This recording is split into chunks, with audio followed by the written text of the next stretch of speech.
up and down at times, like our season has been to some point. But when we do flip the switch and defend like we can and attack like we can, we've been good. So seen some poor quarters. I've mentioned 38-point quarter 3 times, and then you've seen 44-point halves or 15-point quarters. And so it's really up to us to bring that attention to detail and physicality, and obviously that turns us into good offense on the other end. And so it's been up and down a little bit, but I think we've been more consistent in the last 2 games. Is that a quality that has led to the Thunder defense being what it's been this year? Their physicality.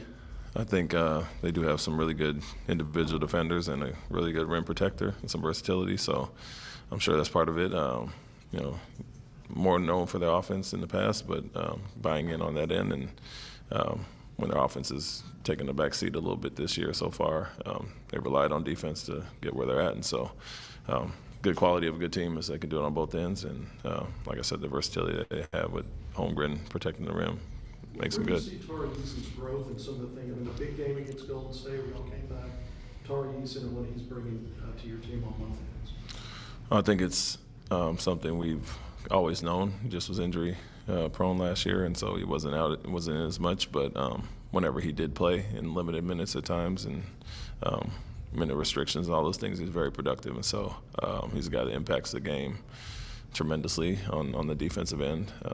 Another guy we can match up with pretty much everybody on the court. Amen and Dylan. So we love the versatility there. And then offensively, I think a little bit underrated as well to some of the things he can do. You see the fast breaks and when he kind of just takes the ball and gets rebounds and pushes. But decent shooter. That's continued to get better. And has worked on his handle and creating his own shot as well. So very well-rounded and not a surprise to us, just maybe to everybody else because he hadn't played as much.